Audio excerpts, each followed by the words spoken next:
Welcome back to our second of three sessions, today. And can we have the next slide? Oh, sorry. Which is called Crossing's Film Narrative and the Black Atlantic Cultural Metrics. First I would like to thank Courtney Martin for stepping in an emergency situation to speak in this panel rather than the first panel. But I think it's actually quite appropriate that Courtney and Isaac are actually paired for this session, given the fact that Courtney's work is not only on Frank Bolin, but really has worked on post-war British, art extensively, and of course continuing, to the present. So there are quite a number of, ideas that I believe she will touch upon that obviously resonates with Isaac's own work. But before I introduce Courtney, I would like to correct, if you will, my lack of inattentiveness this morning by not thanking the supporters and sponsors of this symposium, the International Curators Forum in London, led by David A. Bailey. It's unfortunate that David is also not here today for their very, very generous support of the symposium, and the Ford Foundation in New York, for their support. So thank you both International Curators Forum and Ford Foundation, and especially David A. Bailey, who's been so engaged with the subject of the symposium, both as a curator and I think and a mentor to many emerging curators and scholars in England.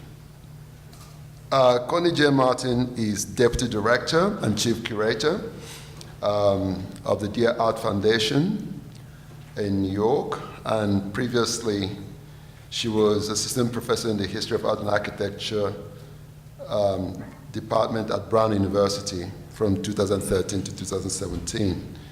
And before that was Assistant Professor in the History of Art at Vanderbilt University and Chancellor's Postdoctoral Fellow in the History of Art at the University of California, Berkeley, and a Fellow at the Getty Research Institute, where I think it was actually where we first met.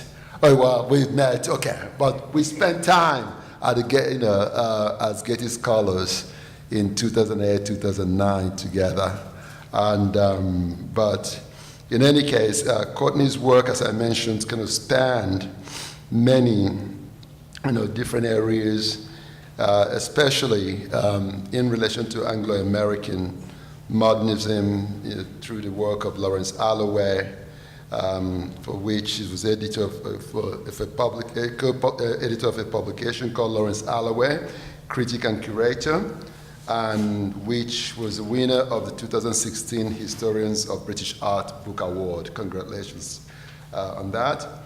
And in 2015, amongst many other things that Courtney has done is actually curating the work of Frank Bolin at Ted Britain, the port paintings, which again shed light on an area of Bolin's work that is not represented in this exhibition, but brought to surface the various ways in which Bolin, has worked over the years since he really became very deeply engaged with abstraction.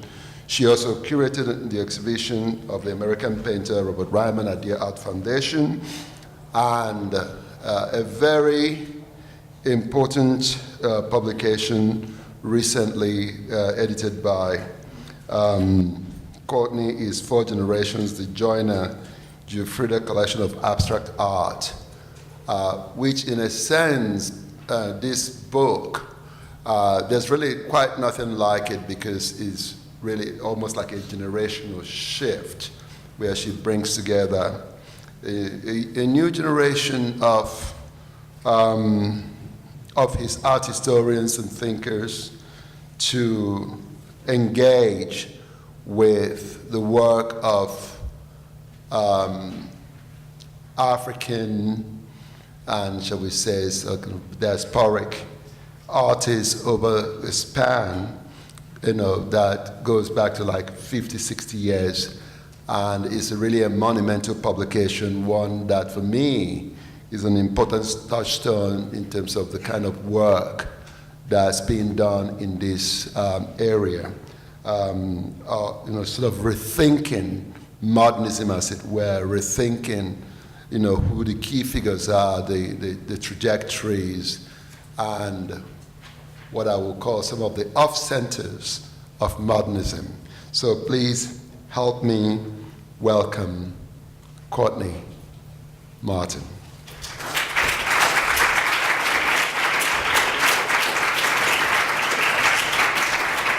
I'd first like to thank Okwui for the invitation to be here, and also Enwezor for all of the hard work in getting us here. Okwui is correct that we spent time together above the hills in LA several years ago, but really we met for the first time on 43rd Street, just before the Short Century and his documenta. And I have to say, that meeting and those shows were constitutive for my own understanding of exhibition making. So thank you for that. This talk comes out of an essay that I wrote several years ago for an exhibition at Tate Modern. But it also comes in part from a conversation that I had with Isaac in a cab on the way to Tate Britain last year. So it's actually quite good to be reunited with Isaac for that reason. In art history, the first voice to chart an oceanic connection among Africa, Europe, and the Americas was Robert Farris Thompson. Thompson outlined the concept of a Black Atlantic world in which the traces of African visual matter had a direct outlet to the Atlantic Ocean. In doing so, Thompson coined the phrase Black Atlantic visual tradition. Thompson's text put forth two related ideas. The first is that the seeming rootlessness of the world's African descendants and their cultural products was predicated on the circumstances of their dispersal. Thus, rootlessness was generative. The second important idea that Thompson launched was that this African circulation of objects and way of seeing formed a continuous flow of visual matter that superseded the dominance of other traditions, namely European ones. This is not, nor was it ever, an uncomplicated discourse, but it must be understood for what it was, both then and now. It was the first attempt to name and to contextualize art of the Black diaspora, if not all objects in contact with the circumference of the Atlantic. Thompson places this art into an art history and leads us to the other side of Picasso's appropriation of African forms, so that we understand that the contact between Europe and Africa produced the decisive moment in modernity. We are talking about connection, not contact. Some 10 years later, in the Black Atlantic, Modernity and Double Consciousness, Paul Gilroy explored another side of the Atlantic, one in which Black cultural writers and thinkers gave voice to a duality born out of their special circumstances. As with Thompson, Gilroy found that the Atlantic was constitutive. It is a powerful force that disruptively brings Black writers into and out of contact with world thought and with each other. Gilroy's modernity is set against tradition, not simply as progress, but as a clash that propels. It is of note that both of these texts emerge out of what I call the post-1968 moment. For Thompson, writing principally from the Americas and from Africa, the decades following the 60s revealed deep fissures in the nation state that had been ripped open and were only beginning to reform in the 1980s. For Gilroy, the legacy of 1968 in Europe spread the theories of social uprising and reform across the British Isles. Importantly, however, Britain's 1968 happened in the art schools, where students, tutors, and working artists demanded reform of the curriculum and in the process sought to gain control of contemporary art making.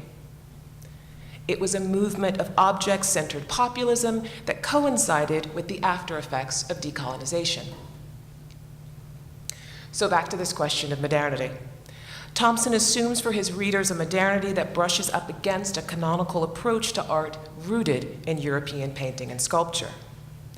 As an art historian, he takes for granted that we should all understand the fine art tradition that he is writing against.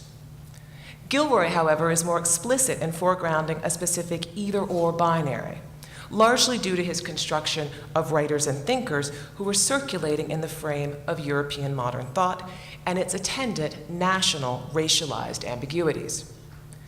In the text, Gilroy hits upon a key fact of art history, perhaps unknowingly.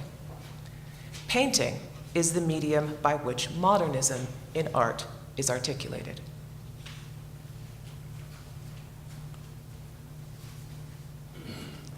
Following Thompson and Gilroy's models, I want to take the Atlantic as a motive force for the painter, Frank Bowling. Moreover, I want to use Bowling as a beacon to consider the period from the 60s to the present in much the same way that Gilroy shaped the structure of modernity through individuals like W.E.B. Du Bois and Richard Wright. In the Discourse of Atlantic Exchange, Bowling's early professional life charts the course of how late modern supranational art functioned for a black artist. Like Gilroy, Bowling weaves together Europe, the Americas, and Africa. Further, as a writer about art, Bowling sought to define and describe a phenomena, black art, which he initially viewed as an expat in New York. His discourse on the subject, credited or not, continued to inform the ways in which artists of African descent functioned in the world of contemporary art. Like Gilroy's case studies, Bowling lived the transnationalism and its consequences in which he painted and wrote. As an artist, Bowling is where propositions of modernity and the Atlantic meet.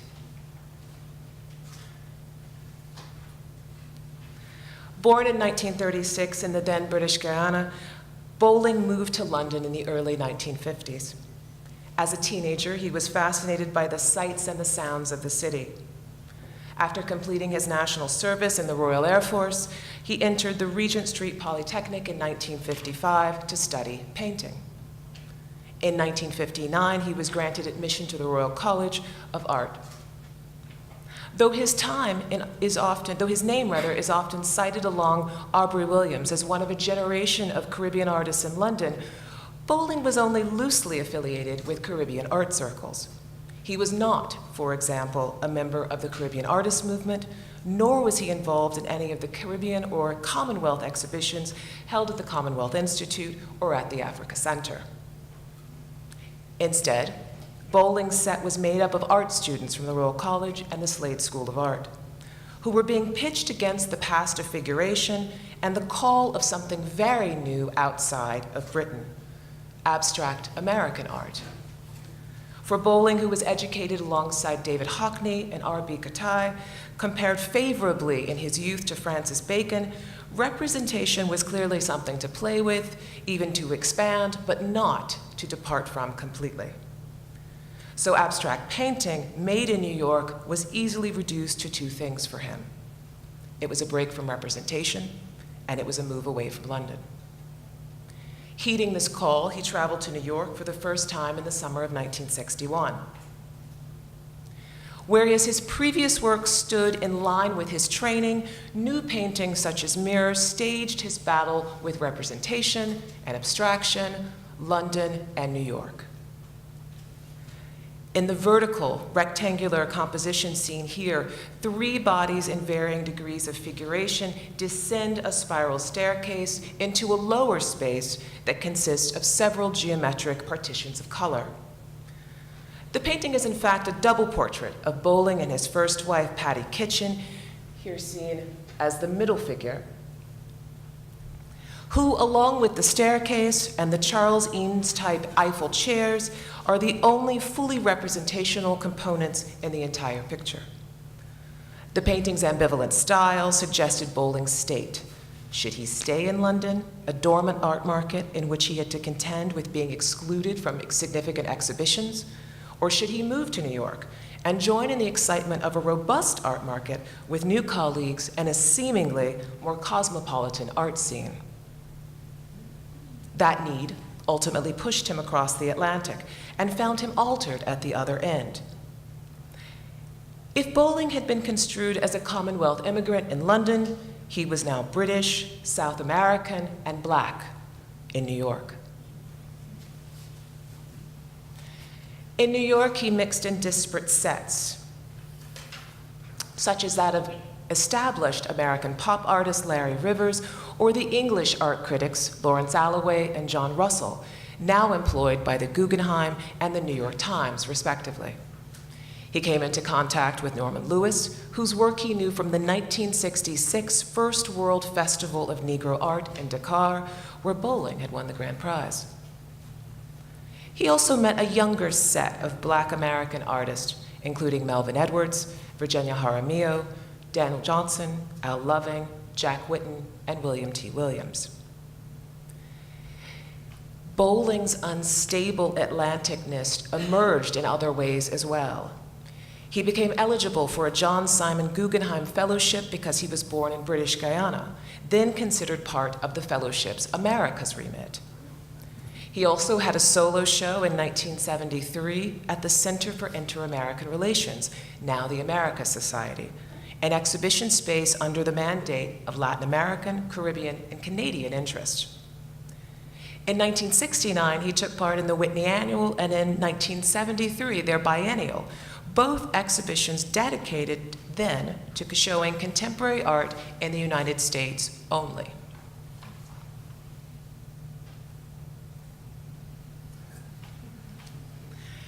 It would be easy to configure the appearance of one of Bowling's central motifs, the map, as an outward sign of motility. The outline of South America in a series of paintings from the late 1960s into the 1970s occurs just as Bowling is working through the full possibilities of abstraction. At first, South America appears as a stenciled outline, then morphs into an apparition before becoming the focal point of the composition. In dialogue with Barnett Newman's Who's Afraid of Red, Yellow, and Blue, #2, Who's Afraid of Barney Newman features the map as a fragmented ghost emerging from the Newman-like color zip that divides the canvas from the top to the bottom.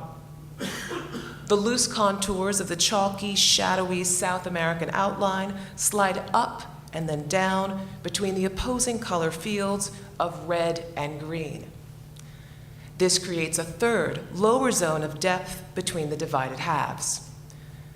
Naming Newman points to the way in which Bowling's conversations in New York were invested in chasing first-generation abstract formalism that melded with his friendship with Clement Greenberg and his social sphere at the time.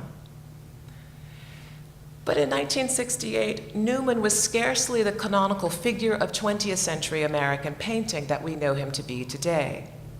His first museum exhibition, curated by Alloway at the Guggenheim, was held only 2 years before Bowling's painting was complete.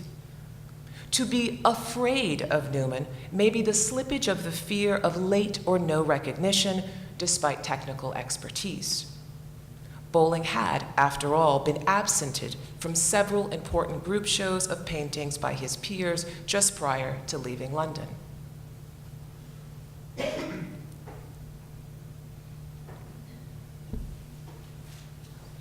To return to the painting.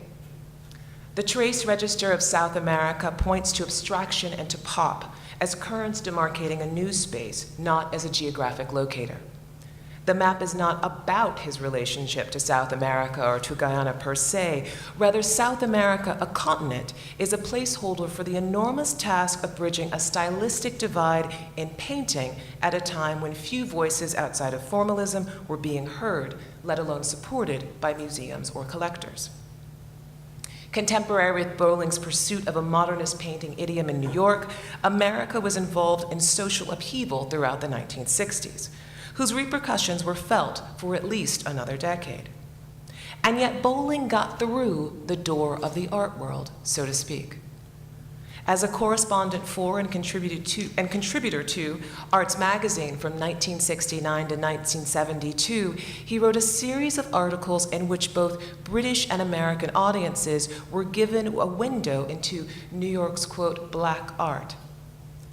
From his insider-outsider perspective, and with the view that art in America was intrinsically nationalist, if not also parochial, Bolling described the predicament of black artists as being neglected.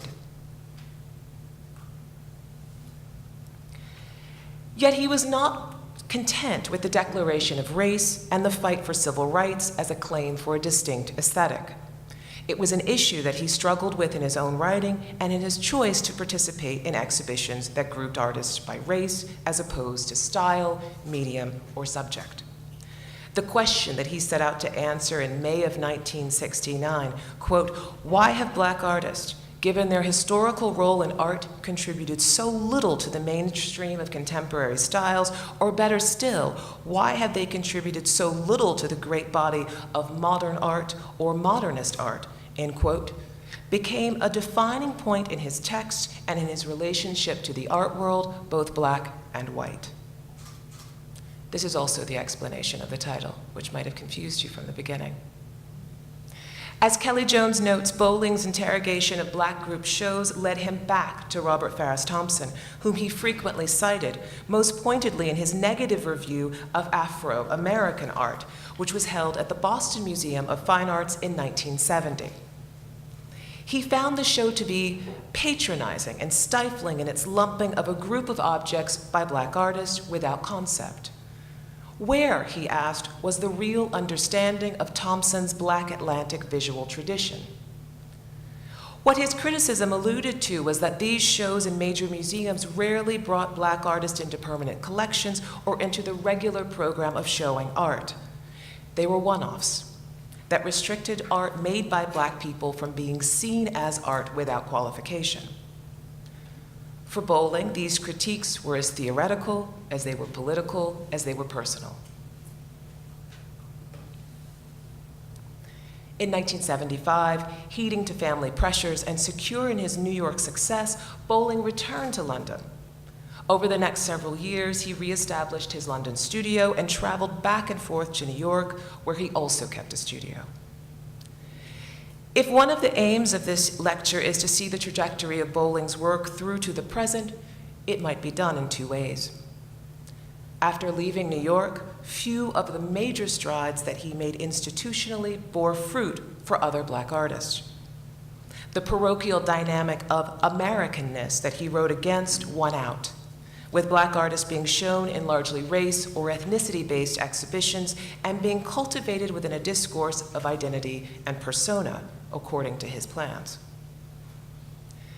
In 1982, after Bolling was back in Britain, he was invited to the first National Black Art Convention to discuss the form, functioning, and future of black art, which was held in Wolverhampton. His attendance at the convention formed a link between his generation and the younger British artists that attended, and mirrored in reverse his transition between American and British art. For many Americans, the existence of black British artists in the 1980s ignited discourse about the visuality of post-coloniality, cosmopolitanism, and the global economy, issues that defined late 20th century art and shaped its exhibition practices. These artists were Gilroy's generation, as Bolling and Thompson are equals. Bolling's model might also lend to the perspective to the way in which the contemporary art market functioned internationally in the 1990s and into the millennium. South Africa's art market led to a focus on contemporary African art, both on the continent and beyond it. With it came the idea of a transnational African artist, one defined by his or her mobility. In practice, this meant that an artist had access to Europe in the way that Bolling had first moved to London for access to art. The space of the transnational artist was twinned with the rise of various art markets and art centers. One could easily be mobile within the restricted boundary of one's market scope. After all, Bolling had moved to New York for abstraction and the market that had grown up around it after the post-war period. Yet I hope that you don't see this as a criticism of the market. It is rather a way to properly describe what was once easily codified in the 90s as transnationalism. Interestingly, transnational's tandem term post-black, first identified by Thelma Golden in 2001, is generally synonymous with American black artists who have some international renown, though that was not, and I underscore not, her intent. Each term's popular misuse is a byproduct of art history's preoccupation with biography and a conundrum from the 19th century that we cannot pry ourselves apart from. Race is an ineffective way of situating aesthetic practices. Bolling's pronouncement of an indictment of this truth did not affect the ways in which it continued to function.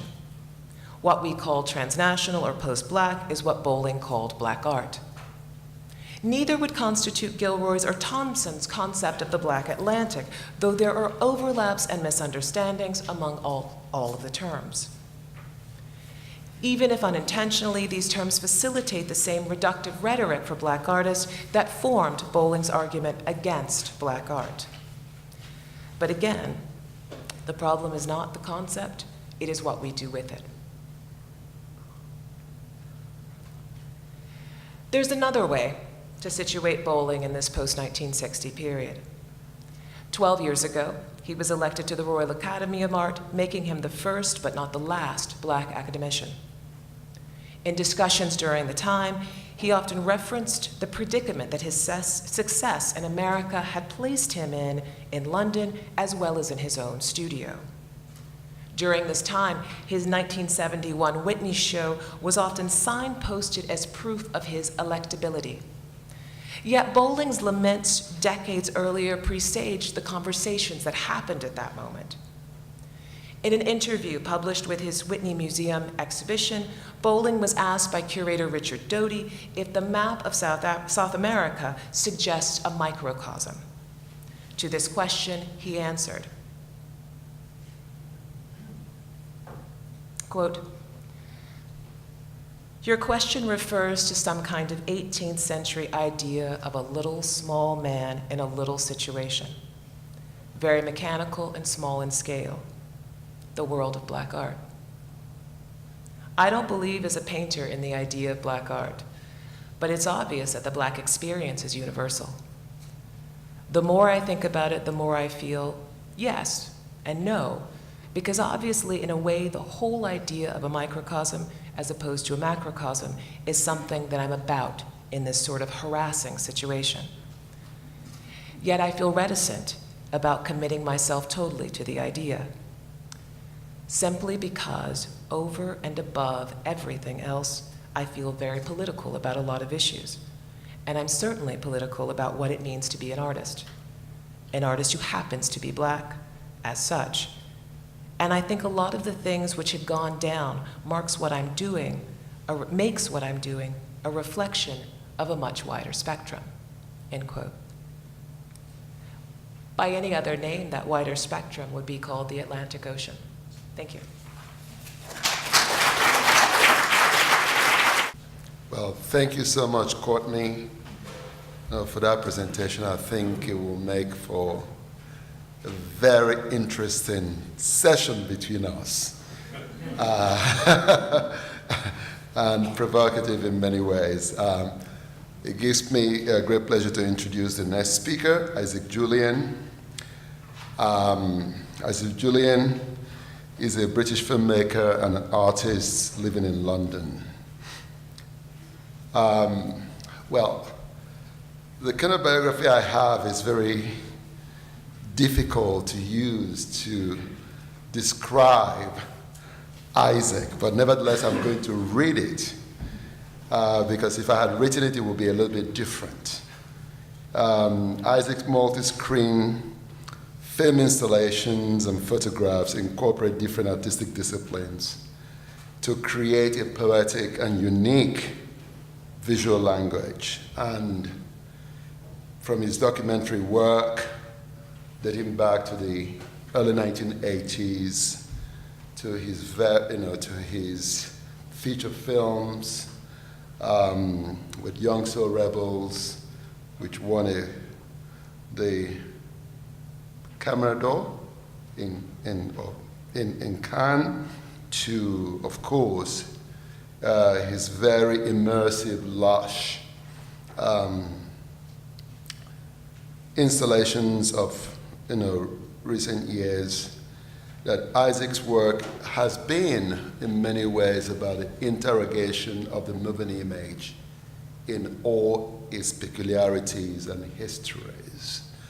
And that restlessness in the work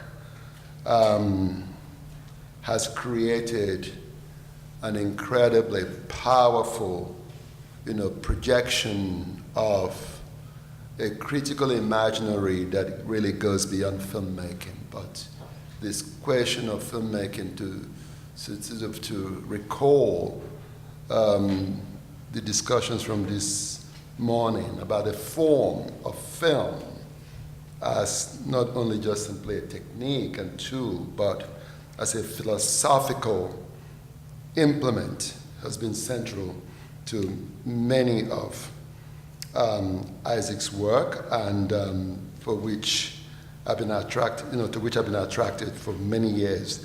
Needless to say, Isaac's work has been shown in multiple venues across the world, from Documenta and Venice Biennale, Documenta 11 and 56 Venice Biennale, to the Museum of Modern Art in New York, the Guggenheim, the Brandhaus Museum here in Munich, Haus der Kunst here in Munich, previously Centre Pompidou, Modern Museum. Of course, you can just it's a litany, so I don't want to sing the litany, except to say that Isaac is, for me, a touchstone, and was recently awarded the Commander of the Most Excellent Order of the British Empire in the Queen's Birthday Honors.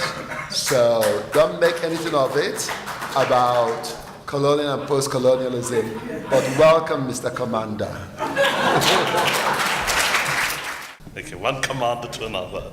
So it was a great pleasure to be here and to be in this, what I see as a kind of historic sort of conference, and it's very exciting to be back here in Munich. And I'd like to thank Okwui for inviting me, and also for Andrea for her pains in getting together some of the visual stimulus to my talk.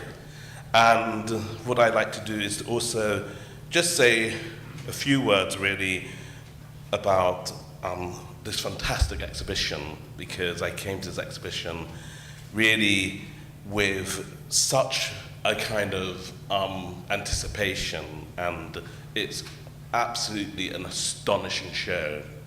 Frank Berlin, of course, I think is one of the most important artists of the British post-war period, but I think his longevity and the way in which Okwui has created this show is a real tour de force, and it brings together so many important things for me personally, but I know for so many important scholars and curators who have been working on his work for a very long time, it's an incredibly important exhibition. Of course, it performs its other sort of journey in, because of course it's an exhibition that in some senses should have happened in England, but it's here in Munich, of course, where the avant-garde lives. Yeah. So there you go. So here we are assembled. So thank you, Okwui. Thank you. So anyway, as you know, I've been working in film for quite some time, and my work has been in the area of film and moving image since 1983, so that dates me. And it was in 1984 that I made my first, well, my second film, because my first film, which I would call a film, was called Who Could Colin Roach. But I made a second film in 1984 called Territories, which is the image behind you, while I was still an art student at St. Martin's School of Art. And of course, art school is, you know, one of the places where you're able to experiment in all kinds of ways, and where you begin to have quarrels with your fellow students. And I would say that in this work, which was a poetic experimental film about Notting Hill Gate, Carnival, both a deconstruction of how documentaries had both stereotyped this event, which grew out of a protest of the killing of a young Caribbean migrant, Kosoko Crane, by white teddy boys in the late 1950s. Later, it became an event celebrating the black community's presence in Britain, of which I was able to bring Okwui to, I think it might have been 1997, 1996, right. And basically, of course, this is an event I go to with my mother, and we basically were able to spectate from the balcony this important carnival, which is now one of the biggest carnivals in Europe, which is attended by everyone, especially those who want to dance, have a good drink, and a whiff of a joint. So that means, to a certain extent, the initial raison d'etre of the event has become banalized to great effect. But when I made this work, I was really interested in some other questions which the Notting Hill Gate Carnival presented. And I guess you could say it presents that because it was, for me, a place where, and in the voiceover, I attempt to try to tell this. We are struggling to tell a story, a his story, a her story of cultural forms specific to black peoples.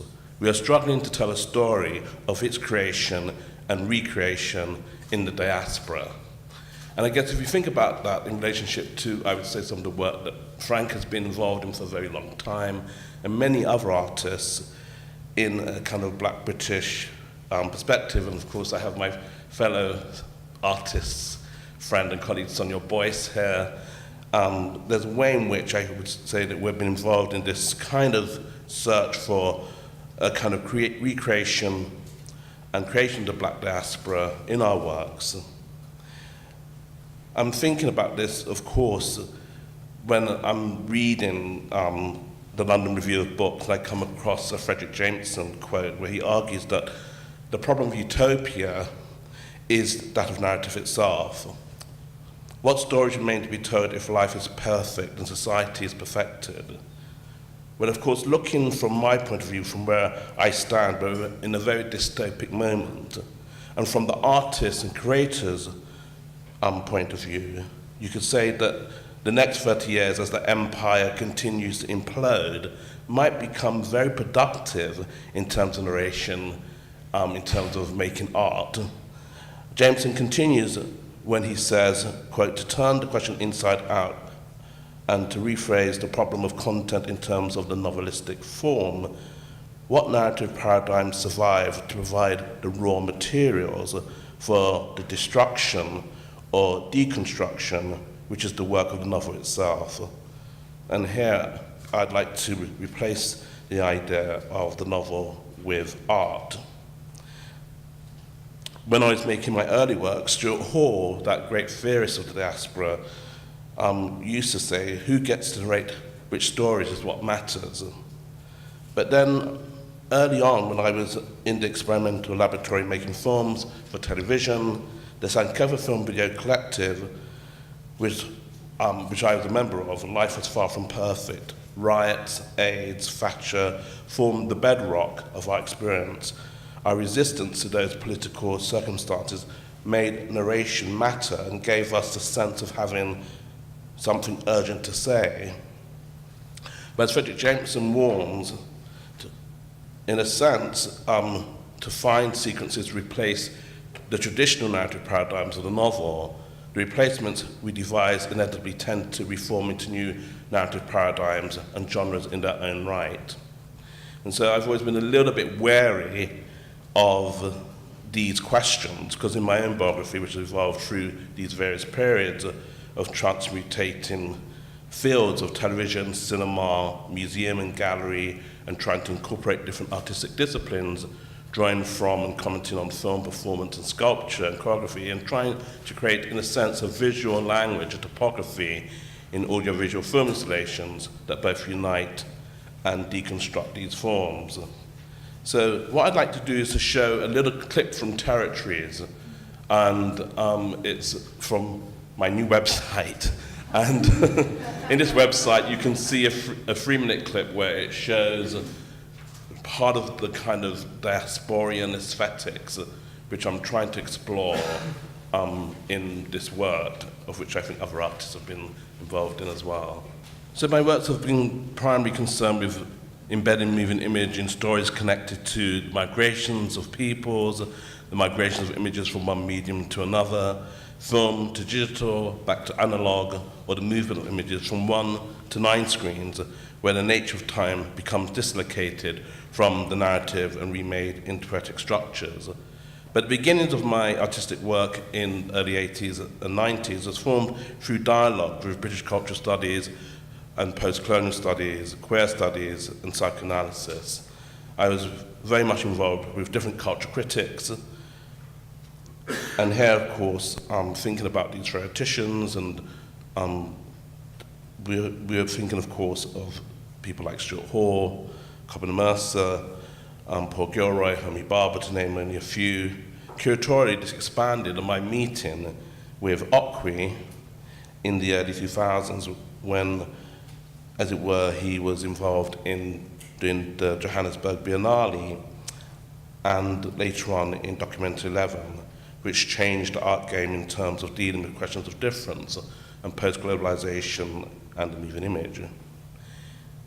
In making work for the art context rather than the film world, it has been a journey of learning to develop a different language, one that deliberately leaves interpretation open. Art exhibitions are predicated on the notion of the mobile spectator, someone who moves around the exhibition space, engaging with different works. I have deployed this mode of looking into the structure of my multiple screen works. I like the idea of the encounter. So now I'm trying to work with this technological device. I'm wondering if I can, okay, great. There we go. So these are the images. Right. So I also like the audience being able to make decisions rather than sit and be instructed into how they're going to see. But my earlier works, like Looking for Langston, also employed a bricolage approach to narrative and storytelling, deconstructing or working against film notions of the cinema. So these are the images from Looking for Langston, and then this is a work, Fanon Essay, which we first showed in Okwui's Johannesburg Biennale, and this film, Frantz Fanon, Black Skins, White Mask, has newly been made into a Blu-ray DVD, which you can order on the internet, which we had worked extensively on conservation, Mark Nash being the key conservator of this work. And here we come to Paradise Omeros. So Paradise Omeros is a work which I made in 2002. It's a collaboration with Derek Walcott, and here we've been talking a lot about the relationship between the sea, its history, and in this work, what was really fascinating was to really be able to collaborate with Derek Walcott after he had been very impressed by the creolization, Crealite platform of Documentary 11 in St. Lucia, where he began in a way with a critique saying that he thought we were doing an autopsy on a language that was already dead. That was the idea of Anglophone people debating about Creoleness, and then ended with him inviting us to his house for cocktails and renting a boat to travel around St. Lucia by the end of the conference. So as you can see, he was very impressed by our debates and discussions and talks. And later on, he collaborated with me in the making of this work, where he actually wrote a poem called Paradise Amoros. And these works are, as it were, the sort of photographic works. And then here are some installation images which are not very good. And then, of course, the various installation views of the free screen work, which we will show kind of later on at the end of our conference. What I want to do is to really also, of course, we'll be discussing a lot about the influence of Walcott's work and his amazing poem, The Sea's History. And I wanted to return to the sea and how it has narrated and formed the backbone storytelling in my work, to discuss another work called Western Union Small Boats, which was made in 2007, which was currently on view at the Royal Academy, where it recently won the Charles Will Ashton Award for Most Distinguished Artwork in the Summer Exhibition. Of course, I don't know if you've ever been to this exhibition. It's a rather peculiar exhibition, I have to confess. You know, it has lots of different works in it. It's a rather interesting exhibition to win a prize at, I must say. But anyway, to turn to the work, my initial idea for Western Union Small Boats came about through trips to Italy, you know, that great country where European art history began to a certain extent, a country that I had been visiting with my mother since the early 90s. And for many years, we have been regular tourists and visitors of Ian Chambers and Lydia Curti, who introduced cultural studies to Italy, and I believe Stuart Hall to Gramsci. And along the Amalfi Coast, the weather makes it very similar to the Caribbean, so my mother adores it. And we started to notice something that was quite different, however, which was an increase in African presence. We also noticed locals' warm attitudes become a little bit cooler towards us. And of course, today in Italy, parts of the Mediterranean have become the front line of immigration, where Asians and Africans and Syrians are trying to enter Europe by sea without papers, trying to escape war, famine, and they prefer, of course, to die in despair with the hope of a better life. And this is the opposite, of course, of the Italian immigration, a phrase once used for locals leaving to improve their lives, sailing to North or South America. Of course, the location of Western Union Small Boats is really just a few hundred miles away from the North African coast, the island of Lampedusa, where one part of the work was shot. So it's a major entry point for all the attempted landings. Their deaths at sea occur any day. It's seen almost as ordinary when bodies turn up on the beach. All kinds of boats continually try to cross there, and there are constant failures. And as you probably know, we've been following the news worldwide, which is, of course, not the case when I made the work over 10 years ago. Of course, today these casualties have become known as the Sicilian Holocaust, and their numbers are now equal to a war. The boats you see in Western Union Small Boats actually made the journey fairly intact. In 2007, I found them sitting around in junkyard, had cars in one section and fridges in another, and all of these broken boats dumped in a pile. These boats and wreckage you could find all over Lampedusa because people have simply given up trying to hide or erase them now. So, as I said, I made this work 10 years ago before the general media attention came to this issue, and it would take 9 years for the work to be shown in the UK, although it had been shown in Okwui's Grand Jubilee Biennale in South Korea, America, and of course here at the Brand Horse Museum, Australia, etc. Nevertheless, in terms of making the work, it's a kind of meditation on bodies and movements, and what I did in the work was to use dance as a way to provide a way to picture and translate these various scenes documenting deaths at sea. Nevertheless, dance, if you like, and choreography are used as storytelling devices and, in a sense, narrate and to a certain extent, illustrate by way of providing a way of thinking. Dance introduces into narrative what Derek Jarman used to call political lyricism. Of course, dance is a disavowal of most people's ideas of what's appropriate. I've been asked on several occasions, how could I represent such ugly facts in such beautiful ways? To me, it's not a question of why, but why not? Why not apply the most aesthetic and abstract of genres to important stories? And here I want to turn to Paul Gilroy's concept of the slave sublime, which was one of the other concepts in the Black Atlantic book.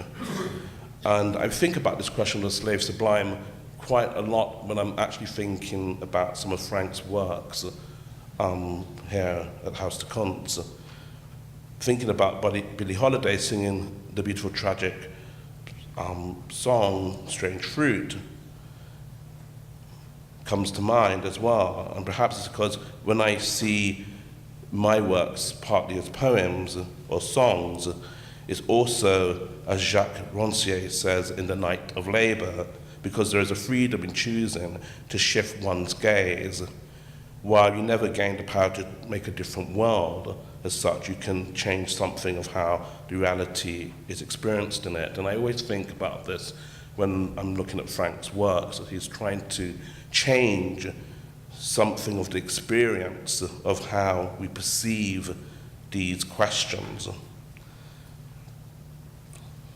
So if I think about this in relationship to other works which I've made, like 10,000 Waves, I would say there's a way in which I've tried to appropriate some of the discourses around the Black Atlantic and to transverse those into this kind of sort of oceanic space. And in a way, I think it was really striking to me when I had conversations with Okwui, when we went in to see some of Frank's works, which have this opacity to them, this real textured aspect. And it came home to me when I heard that he was actually very interested in sort of Asian sort of painting of a particular period. I'm not quite sure if it was like the Ming period, but I thought that was very striking in terms of thinking about the relationship between the way in which sort of in Frank's work, he was thinking, I think, way beyond the circumnavigation of perhaps his critics or the way in which people might perceive a work of art being painted by someone who is black. I think nonetheless in his works you get this sort of effect of, if you like, utilizing sort of and second guessing his audience. And to a certain extent I would say that the same would apply in relationship to making a work such as 10,000 Waves. So, of course, I don't want to talk really much longer because I'm just dying to have a conversation with Courtney and Okwui. So thank you very much. Okay, I was saying how to begin. The day so far has been so full of ideas and very rich ones that, you know, in many ways surpass my, you know, expectation in terms of not that, you know, that I didn't know what the presenters have all been working on, but I think there's a richness to it that, in a sense, is very palpable and connected to this idea of trembling that Michael mentioned earlier. And that is, you know, to say that the kind of work that the work of art does beyond its formal means, the kind of evocations that the work of art produces that enable us to, in a sense, think outside the rectangle, as it were, and how to breach that rectangle. And I think this is what Courtney certainly, and I very much remember, by the way, Courtney, where we did first meet at Ford Foundation back in the day with Damien Mpono, and you were working at Ford Foundation. Of course, I do remember. It was, for my project, very profitable to have been connected to the Ford Foundation. But nevertheless, I think it's very important, your introduction of Robert Farris Thompson's idea of a Black Atlantic world, and the objects in circulation, objects made by people, objects formed by ideas, objects formed not in transit, as it were, but objects that have been in constant circulation through different modes of, through different transactions. And I think that's for me, the connection between Gilroy's Black Atlantic as a more transactional proposition than a fixed proposition. And then I wonder if you can speak about this relationship between the Black Atlantic world, as it were,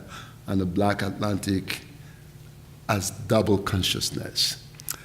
Because what is interesting, coming from Nigeria, that I learned to be Black in New York, not in Nigeria, because, no, but I think this is a really very important distinction, that a Nigerian wouldn't refer to themselves as Black when you are in Nigeria. And this idea in which the epidermal schema, as Fanon calls it, becomes something that they kind of touched on, the meeting, I think is the completion of the triangle, that mode of becoming Black is itself not an epidermal stuff, but more a historical question. And I'm wondering if it's possible to dissociate Blackness from race in the way that Farris Thompson and Paul Gilroy may have employed it. Well, I think there are two answers that's inside your statement. I think the first is that this is what I'm trying to get at with Frank, is that I think that the move to New York, perhaps, and I think this, I have a suspicion, though he would have to answer this, if that reality was completely foreign. I mean, obviously he was going to another country, so one would expect that it would be different, but the idea that not only would he become to the people who saw him a Black person, that then to the people that he had known before, i.e. the other British expats who were largely English, he would have become English with them, whereas he was definitely not English when he lived in London. Yeah. And so he becomes English to them, he becomes Black to American, he becomes Black visually in America, but to the Americans that he knows, he is other in all kinds of ways. So there is the South American aspect, there's what Americans would call West Indian, which he would have probably called Caribbean. And I think that all of those, are functioning inside of him, which I actually think is what makes him such a great writer. Because he is able to be multiple people in multiple places as exactly the one. So he's moving amongst everyone and talking to everyone and then able to write about it from almost a kind of detached discourse. And yet he's clearly on the inside of all of these different things to which none of the people that he's talking to are on the inside of the others. So there is that sense that I don't think you're alone in getting to be Black when you got to New York. Yeah, okay. No, but I think that it's something that really still remains to be, to be unpacked. I'm oftentimes here in Germany, it's oftentimes jarring because the term itself in Germany is still very much stuck in the Black power moment of Afro-American. So we have not quite reached that moment of really sort of delving into the encounter, the complexity of the encounter of what blackness might mean in terms of its political, social, and cultural and historical resonances. And that's what is one thing that's very interesting looking at Mirror, the painting, that you've described this, whirling descent down the spiral staircase into, as it were, the crypt of modernism, of international style. But what was very interesting is really looking at the colors in the cabinet, and I wonder if there is any significance, between Who's Afraid of Bennett Newman's the green, yellow, and red, kind of evocative of the Rastafarian colors, and the red, black, and green of Return Back to Africa of Garvey that you find in Mirror.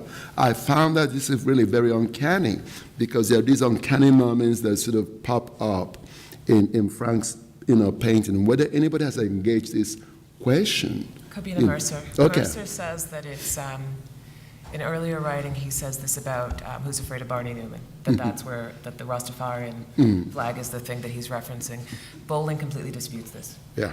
And, not that I want to read anyone or anything literally, and yet I do, actually, because what I think is interesting about what you've just pointed out with the Mirror is that descent into the basement of modernism is the descent into the bottom floor of the Royal College's painting studio, which was at the time at the Victoria and Albert Museum. Mm-hmm. So it really is into the basement of modernism to some degree. Yeah.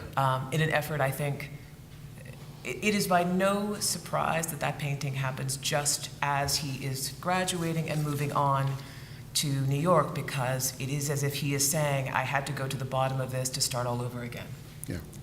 So I do think that's there. But the floor and the cabinets that you point out are a direct quotation from a Victor Vasarely painting. Mm-hmm. Well, one part of it, but not the pure geometric. Yeah. Part of that appears in the work of Hammonds, appears in Kerry James Marshall, who appropriates, Who's Afraid of red, black, and whatever.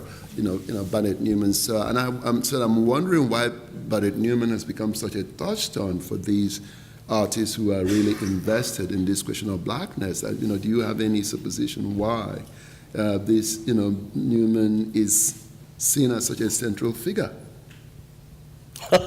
That's a painting question. No.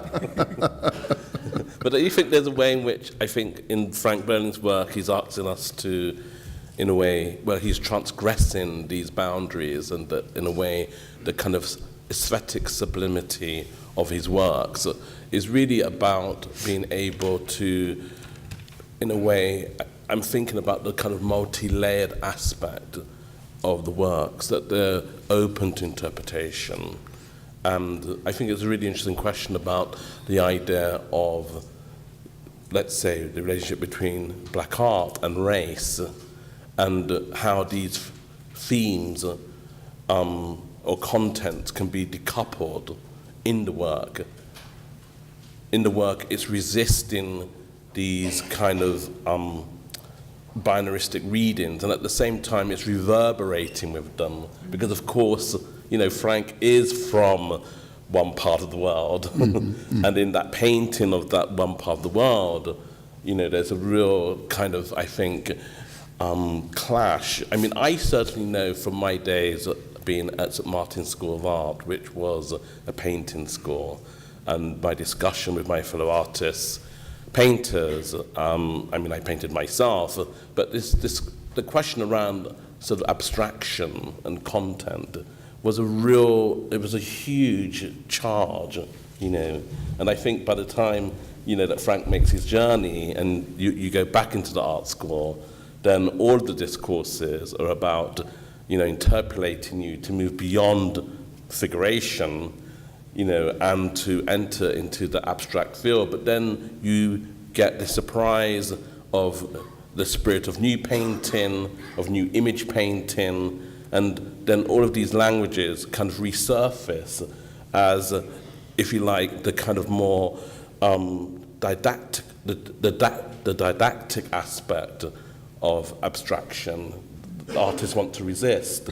And it seems to me it's in that moment of contestation, you could call it postmodernism, which got, of course, a very bad rap, but you begin to, in a way, I kind of think the discussions with Frank come back through, and, you know, as a younger generation of black artists working, you know, we're very interested in Frank Bolin, like we want to see his work, and various writers write about his work. There's an interest in his work, I would say, amongst us, and I think there's a way in which we begin to champion his work, that we feel that the institutions in Britain, at least, are doing an extremely bad job at recognizing this work. And of course, I think that comes out of the lack of sophistication in terms of really finding a language to describe Frank's work,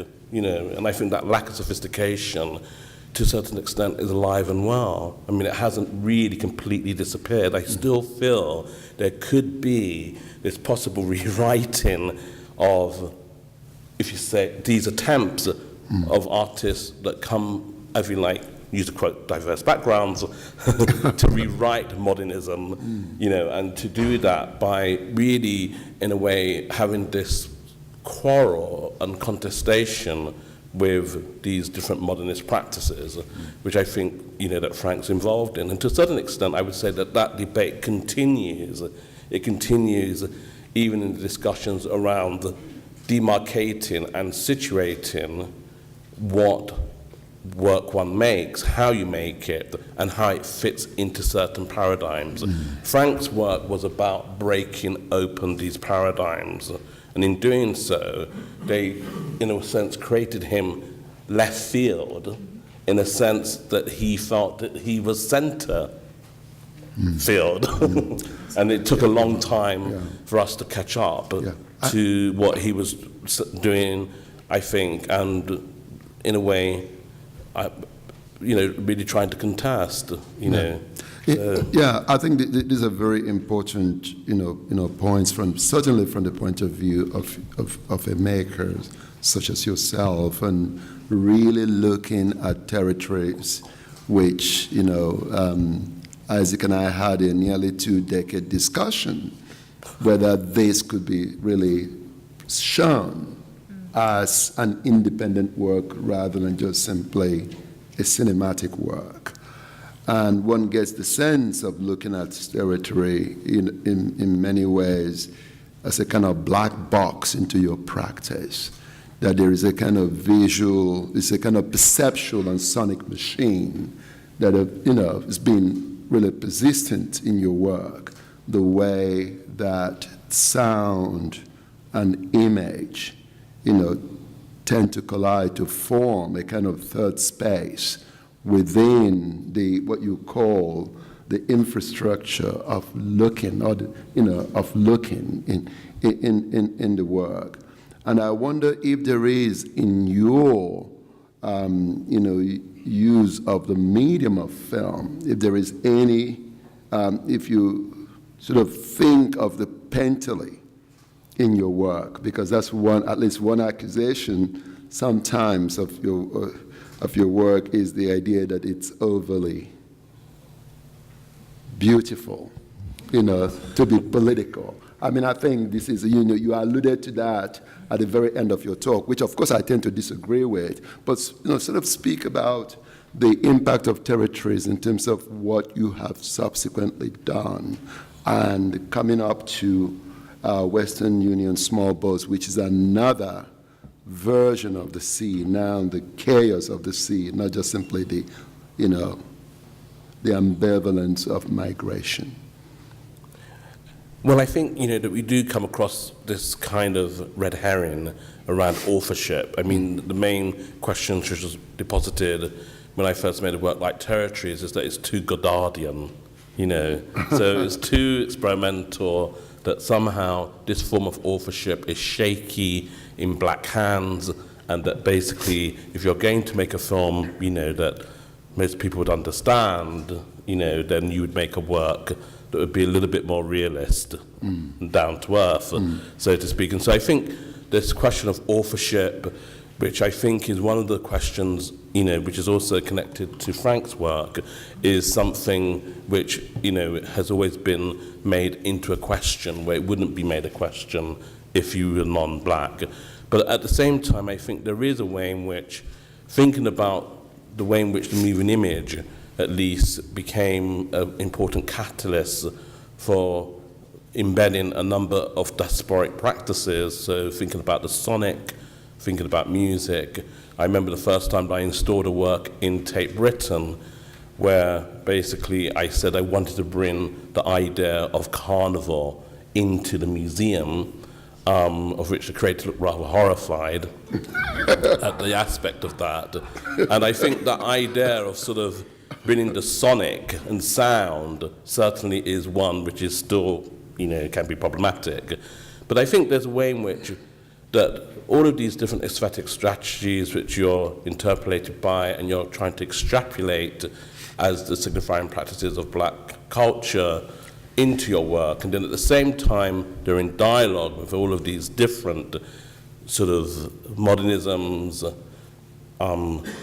forms, aesthetical inquiries, that you want those to have a kind of lasting effect. And I would say in a work like Territories, for example, when one looks back on one's practice, you're really involved in this bricolage approach, and in that bricolage approach, which is very much, when I look at the painting of Frank's, for example, the one just before he's leaving Britain, or at Royal College, you just see the vocabulary of all the different aesthetics, which are kind of in triangulation or in conversation aesthetically, and you're thinking about how he's interpolated by all these different aesthetic practices, and he's producing this painting with, in a way, kind of different genres which are all coexisting, which I think is quite an amazing work. But then, of course, then the choice then to make these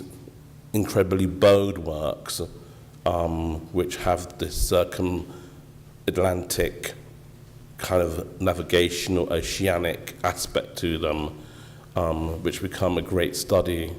And I would say that, of course, in that sort of sense, the sea becomes another haunting sort of device in one's later work, in my own work, be it 10,000 Waves or Western Union Small Boats, where we know that, of course, Earth is more water than sea. It's called Earth, but there's a way in which it seems to me there's a question here that artists are posing around its role, and the way in which there's a desire to have this utopian and at the same time critique of modernity in these discussions, which I think the diasporic modernism is something of a really important modernism, which a lot of artists are involved in. But I agree with you totally, except for the qualifier of the diasporic. Because wouldn't it just be modernism? Modernism, there isn't like a pure modernism that, for me, someone like Bowling is modernist. Like that's what it is, right? Whereas qualifying it in some way, we don't need to, do we? We don't, but I do think that we do need to question, or there is still a sort of contestation around what's constituting modernism. And I think it's been fairly well defined in curatorial terms, and it has been very much, because I think you're absolutely right, but I think there's still a contestation taking place of some kind. But I think it's like an unfinished dialogue or unfinished business. Of course, Frank is, move over Barnett. He is the par excellence representing what modernism was, but I think it's, but it's the question of recognition. So you still get to this Fanonian position of the recognition. There's still this, But that's the lack on the part of those who refuse to recognize, not on the part of those who are actually performing. Well, I think there's always been your... But I may disagree, Okay. Courtney. There is no modernism. Okay, And that's a whole other- yeah, because I think that we have to really maybe sometimes approach it from the point of view of somebody like Dipesh Chakrabarti. This idea of provincialization and what that does, that it gives us, always a partial picture, not the singular world picture of what modernism may have been, that modernism is a habit that we had already absorbed as having a kind of master text. What you are objecting to is that there is a master text that is modernism, and then there are these offshoots of that master text. And I completely agree. But if we look at it from the point of view of the specificities of practice, we know very clearly that modernism in Paris was not, is not the same thing as modernism in Norway or in, on England. If you sort of look at, Paris and London at, this very, particular period, that there are also qualifiers that one can apply. And these qualifiers seems to me to be clarifying moments and a way to sort of to obtain a language. That is not to say that we might not get to that utopian moment when there is a unified modernism. And we can see that happening right now in terms of museums trying to rewrite their own histories of neglect and what it does. Because the very first thing that you do when you chance upon a work that seems a little bit out of place from the narrative, not as a work, is that you go and look when was it acquired. And if in 2017, it may have been bought in 2016, because there are these moments of trying to kind of, reconstruct the historical record, not a correction, but to reconstruct the historical record in order to sort of to hide the obvious, that it took a long time for Bolin's work to enter into New York institutions, a city where he really, It didn't take a long time for him to enter New York institutions. It took a long time for them to show the work they'd acquired. Because they acquired it within the first few years. Like which one? MoMA, the Guggenheim, the Met. No. Whitney, But what did MoMA buy? Because they were just here, They and bought, they acknowledged that they had not bought a major work. Well, thank you so much, Courtney and Isaac. We could have